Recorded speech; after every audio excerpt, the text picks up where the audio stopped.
Hello everyone and welcome back to Being Bethany. So, before we start this video, there's 3 things I want to say, I guess. So 1, thank you for all the support so far. Please like, comment and subscribe on this video and keep joining me on this journey, my YouTube journey, whoop whoop.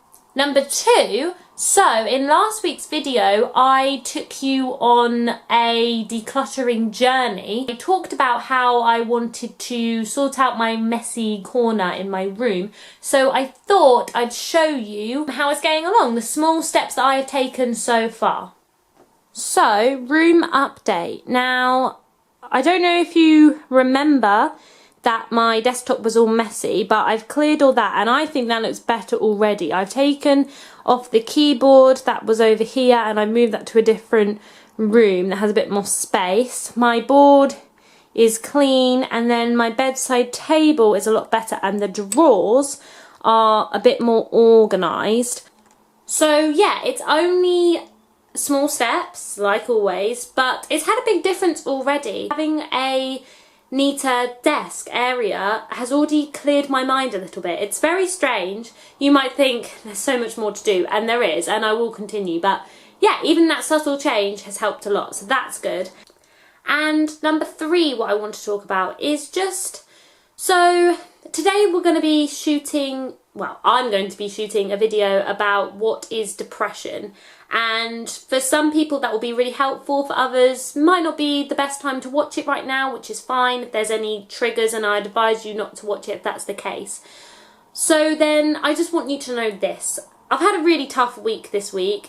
It's been really rubbish. Even like one of the days I had like 4 panic attacks in one day due to a situation which was not fun, and that day I felt quite isolated and that my mental health wasn't really understood, which I've never really had before because, to be honest, I don't like to put it out there. It's only now that I want to start talking about it to help other people. So quite a lot of people haven't always known, especially because I like acting and things like that. You know, my mum always said to me, I don't understand how you can get up on a stage and deal with those nerves and not deal with them in real life. But to me it was always different, and those nerves were necessary in order to make a good performance, and it was my outlet, it was the way of expressing myself. So yeah, I felt a bit misunderstood for some reasons this week, and I felt really low, and lots of other things were getting on top of me as well. You know, sometimes you have those weeks where you just have a lot of situations happen. But my point to all this is that one evening, yes, I could feel myself going down that hole, and I could feel myself feeling like I wasn't good enough. But my boyfriend says to me all the time that tomorrow's a brand new day.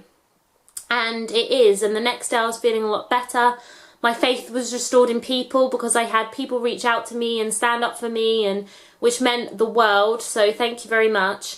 I guess it just encourages me more to make these videos because I want you to see where I am now and have faith in that and hold on, and don't let the mental illness tell you that you're not worthy or enough. And it might not seem like there'll be good days, but I thought the same, and I'm here. And even though I've had a tough week, it wasn't as bad as it used to be, and I just hold on to the thought that tomorrow is a new day. So I believe in you. I think you're doing a great job right now. Don't be too hard on yourself. Remember small steps, especially if you're unwell. And yeah, I just want to send my love and just remind you that things can get better. And yeah, I just wanted to say that because I think it's important, and it spurs me on to keep doing what I'm doing. Even if sometimes I can be a bit of a goofball, then I don't care. I want to be a goofball for you guys. So I love you all. I just wanted to say that, and yeah, I'm going to set up so we can get into the video now. Right guys, so today we're talking what is depression. In a similar way to how I did the what is anxiety video, we're going to go back to the basics, we're going to strip it back and look at it from a medical perspective. Now, I took actually a lot of this information from the Mind charity website. I have that link below always, with the Samaritan link also and their telephone number. So if you need any help and you need to reach out to someone, then they're great resources. So yes, before we get into this video, if you need help, advice, speak to a doctor, a professional, someone you trust, check out the links below and don't suffer in silence. Again, I'm not a medical expert, I'm learning just as much as you. I've gone and had research and looked this all up as well. So depression is different from sadness. Depression is a low mood that lasts for a long time and starts to affect your daily life. Now, it can be mild, moderate and severe. So mild might be that you have this low mood, you can still live your life, but everything's harder and things are less enjoyable, all the way to the severe, which could be that you're having suicidal thoughts. If you're having them, please reach out. We've got a number directly below that you can speak to someone for the Samaritans website or call your doctor, someone you trust. Please do that. There's different types, so like clinical depression, chronic depression. There's seasonal affective disorder, which is to do with the change in seasons and how that affects your mood. There's postnatal and prenatal depression. So it can be really helpful to get a diagnosis because some of the things change depending on what kind of depression that you're suffering from. So how you might feel when you're depressed? Well, you might feel down, upset, tearful, restless or agitated. You can feel like things are less worthwhile. You can feel really guilty or worthless and be really down on yourself and have really self-loathing thoughts. You might feel empty and numb or isolated and unable to relate to people in the same ways that you used to. You could have no confidence or self-esteem. You could feel really hopeless and find not much pleasure in things that you used to enjoy. Activities, seeing friends, you just don't enjoy them the same way that you used to. And then, unfortunately, if it gets quite bad, you may feel suicidal and that your life isn't worth living anymore. But I'm putting it out there now, it always is. It always is. People love you and people care about you and they want you here. How you could behave: you might start avoiding social activities. You may try and harm yourself, self-harming, or have suicidal behaviours. You may drink more, use more alcohol or drugs. You might find it difficult to speak to people. In extension to that, because you can't think clearly or you're speaking a lot slower than you used to. You have a lack of energy, you feel quite tired all the time. You have difficulty sleeping. You forget things quite easily and you find it very difficult to concentrate. You might find a lack of pleasure in intimate moments. You may either feel that you're moving really slowly or you feel really restless and agitated. You have lots of aches and pains and no necessary physical cause for them. And also you may have a real loss of appetite and therefore lose weight, or your appetite increases and you gain weight. Everyone's different when they go through depression.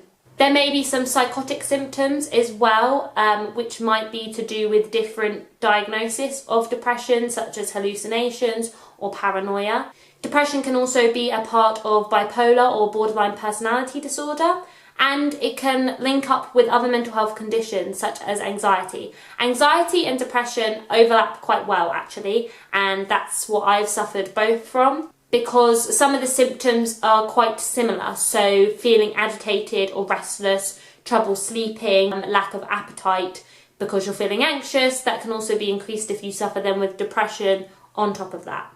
So what causes depression? Well, there can be no obvious reason.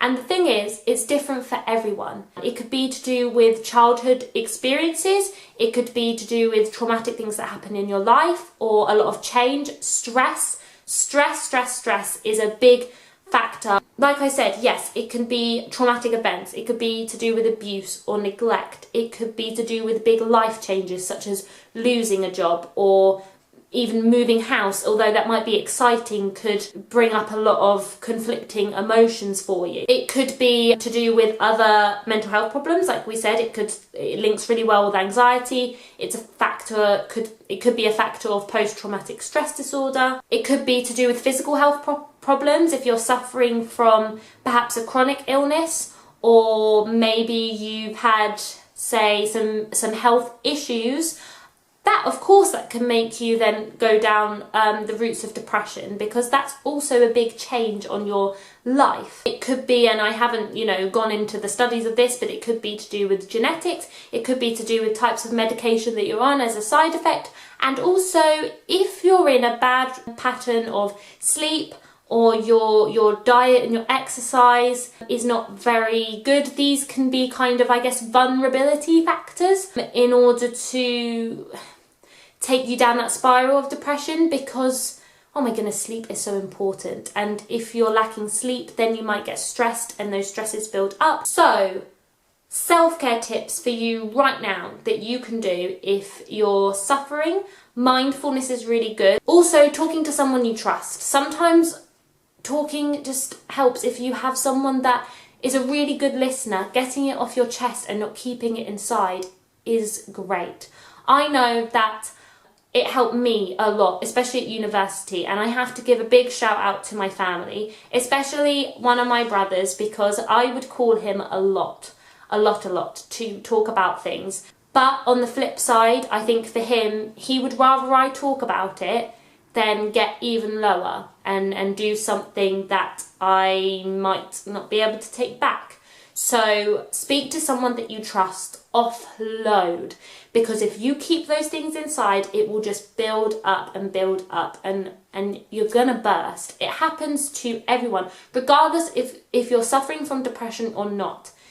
Just talk to people you trust, offload things that are worrying you and stressing you out, because sometimes, what do they say, a problem shared is a problem halved, because they might be able to offer you a different perspective on something. Also, though, it is very important to listen and not diminish what they're feeling, but they might be like, well, that's okay, I can help you with that, I can take some of that load off of you. So talking to someone, and in extension to that, peer support, especially, I know if you're younger, I'm pretty sure lots of GP practices do a lot of youth counselling and sometimes youth groups as well. So it's worth checking out.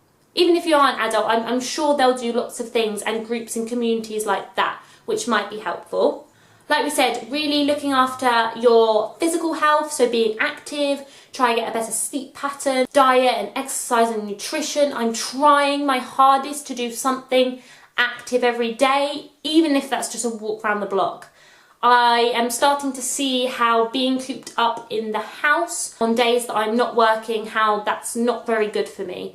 Obviously, we're getting into the season now where the weather is not great, so maybe, I'll flip on one of those workout DVDs that I don't do very often. A mood diary is quite good if you want to keep on track. If you're at the beginning of a journey that you feel like you might be struggling, write it down so you can look back. Especially, I think that might be useful if you go to the doctor about what you're doing. Sometimes I know I get really overwhelmed and it can be hard. I took my older sister with me to the doctors when I was talking about my depression, because I was very emotional and I couldn't really speak about it much. So sometimes having stuff written down can be quite helpful if you need to reach out to someone as well. And it can be helpful for you to look back on your good and bad days. And sometimes you realise, actually, there was more good in a day than I thought there was. So that's quite encouraging.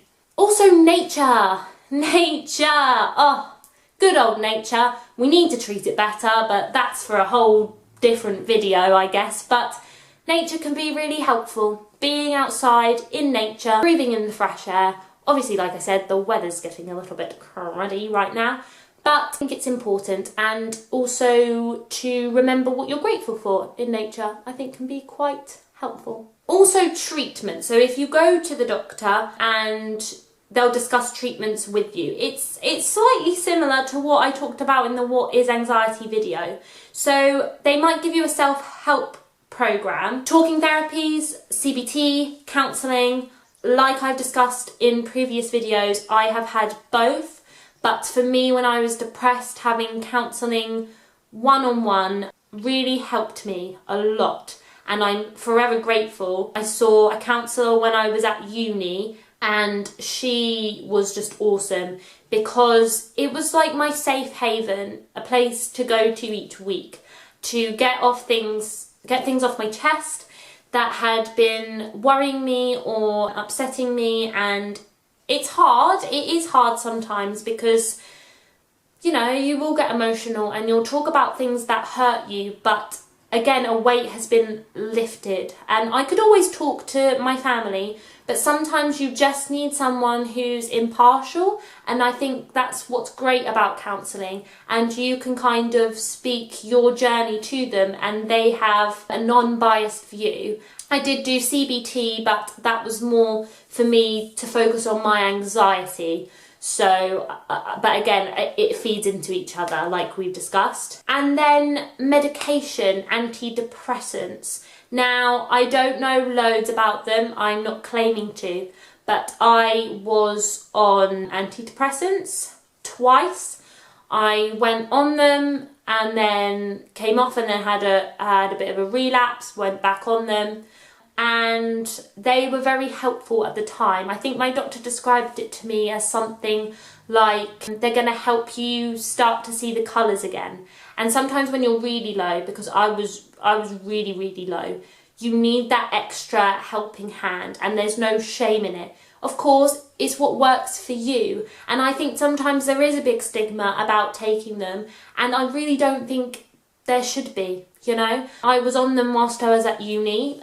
Not many people knew, and because it's my business, and I wanted to do that to help me to feel better. And you know what? For a long time, I didn't want to go on them. I've had different issues with my depression in the past. At uni was the worst it's ever been, and I kind of said to myself, well, I don't want to go on that. I don't want to. I've thought of it as relying on it. But it's not. Like my doctor said, for me, it was that helping hand. It was starting to see the colours again. And when you're at a better level, not a great level, but when you're at a better level, then you can start to make other changes and maybe see situations for what they are. And, you know, you're at a better standpoint.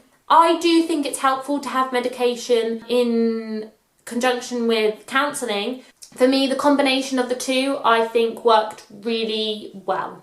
So, yes, but that is for you to discuss with your doctor and to make the right choices for you. That's the most important thing. You are the most important thing in this situation.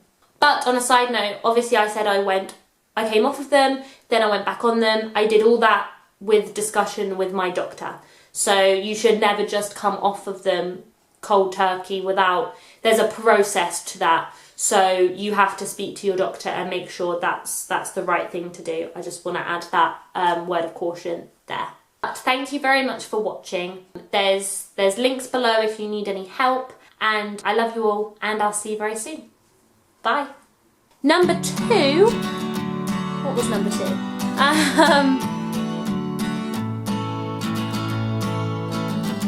Thank you for staying this far, and I will see you very